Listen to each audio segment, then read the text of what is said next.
Hello again, everyone. Welcome to Gaming Nexus, your favorite channel where you can get the latest updates on games, features, release dates, and much more.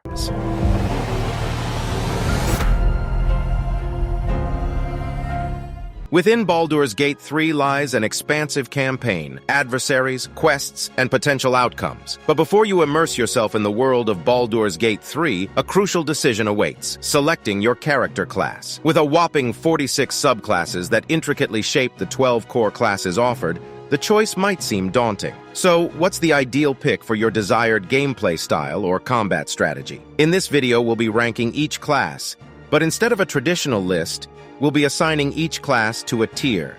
Having a strong character from the start is important for a smooth run because you're expected to devote a lot of time to the campaign to determine which classes are the best. We'll be looking at three things: combat efficiency, dialogue, and exploration.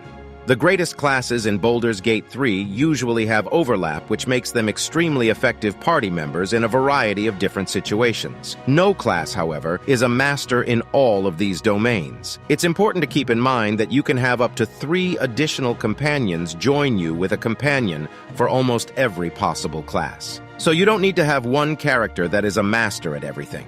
The first S-tier class in Baldur's Gate 3 is the Bard. Bards only really struggle when they are alone, but when that happens, the Bard typically has a way out. Now, despite being a jack of all trades, class Bards are among the best when it comes to having a positive social influence and helping their allies. For instance, the effects of bardic inspiration, which enables the Bard to grant allies better roles, can change the course of battle. This enables the Bard to accomplish things that most other classes cannot, such as turning the tides of battle or ensuring that a plan goes as intended.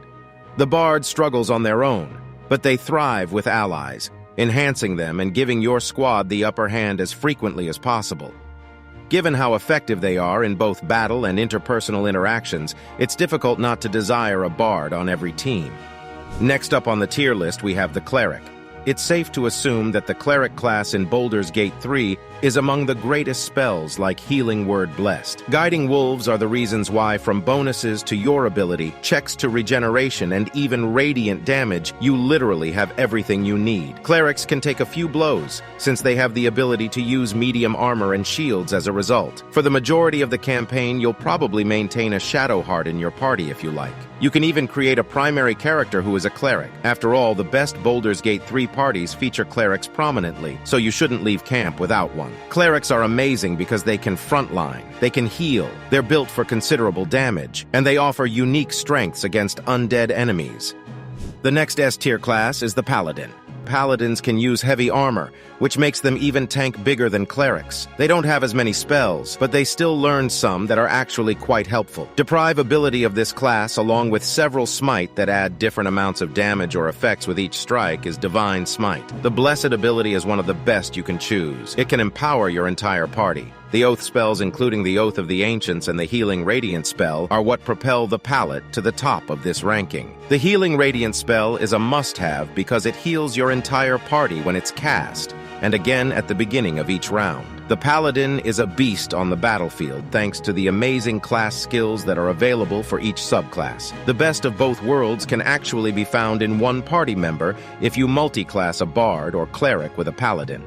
Next up, we have the Sorcerer class now. The ability to perform spells without the aid of outside resources is fantastic. Sorcerers are very adaptable thanks to their sorcery points and meta magic options, which allow them to alter and improve their spells early on in the game. You can use meta magic to perform several spells in one round, despite having a smaller spell book than a wizard. The burst potential is greater with sorcerers. I feel that the Sorcerer is the absolute best class in Baldur's Gate 3, at least among pure spellcasters. The majority of the finest spells in Baldur's Gate 3 for combat are available to sorcerers, including magic missiles, chromatic orbs, fireballs, and many others.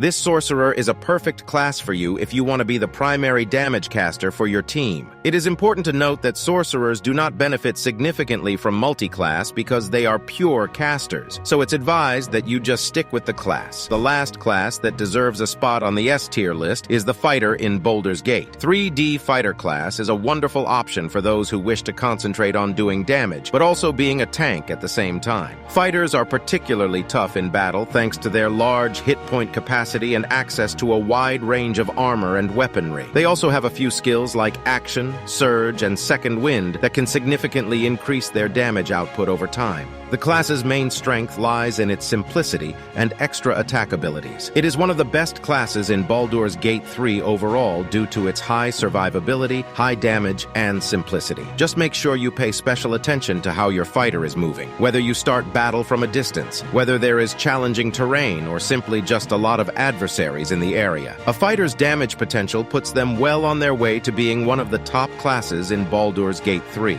Moving into the second tier, we're going to look at the next set of classes still very good and powerful in their own ways, which is why they're still ranked as a higher tier class. Starting with the first aid tier class option in Baldur's Gate 3, we have the Ranger, another adaptable damage-dealing class. This is due to the fact that they are excellent at both melee and range combat, and also have a variety of animal and natural skills at their disposal. For instance, you can become a proficient sniper with Hunter's Mark, or include a new party member with an animal friend. The Ranger truly shines in the exploration category, much like the Rogue, making it one of the greatest scouts to send ahead of your party. The Ranger is a hybrid DPS class because it can deal damage to enemies in a variety of different ways. Rangers are fighters who feel at home in both the city and the woods. They are renowned for having excellent tracking and hunting skills, as well as the capacity to take advantage of the enchantment of nature at level 5. Rangers have an extra attack, which is amazing for extra damage output. Next, we have the Wizard class. Due to the enormous amount of spells that can be learned and prepared, the Wizard is still one of the best classes in Baldur's Gate 3, even though it is on the add to your list. Actually, out of all the casters, wizards have the most spells available to them. The reality is, though, sorcerers have a superior feature called meta magic.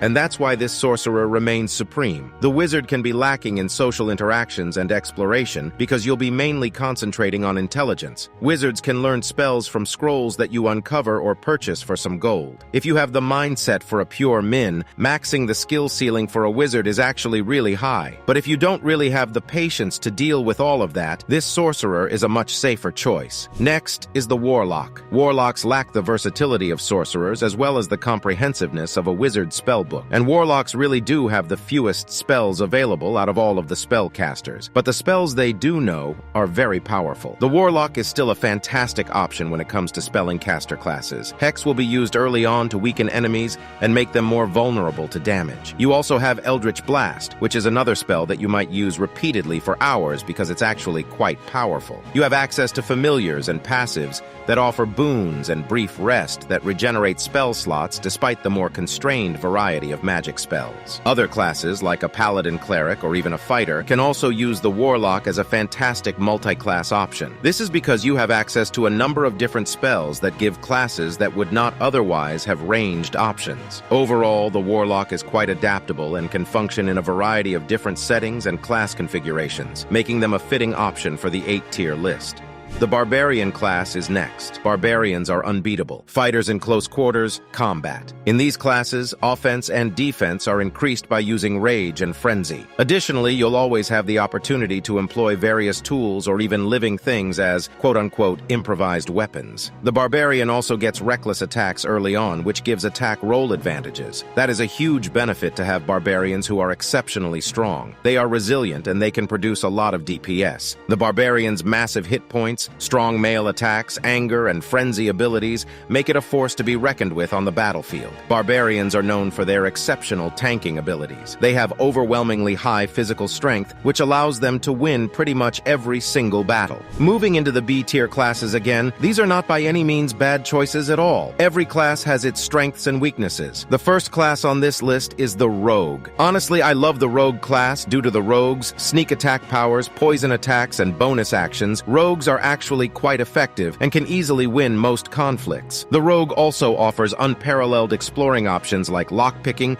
pickpocketing, disarming traps, and generally just acting as an excellent scout for the team. Rogues are excellent at both melee and ranged combat. Their sneak attack ability lets them do a lot of damage with only one attack. Rogues also have a high damage potential and are incredibly straightforward and simple to play. In addition, they have a broad range of skills. Druids are spellcasters who focus on nature and they actually have a pretty wide variety of spells and skills. They do possess special tactical benefits due to their ability to transform into different animal forms. For example, a bear can actually do a lot of DPS while you're in that form. Druids are excellent at crowd control management. They're great for supporting roles and summoning, and this makes them essential resources for pretty much any team. To put it simply, the druid really just feels like a jack of all trades, but really a master of none.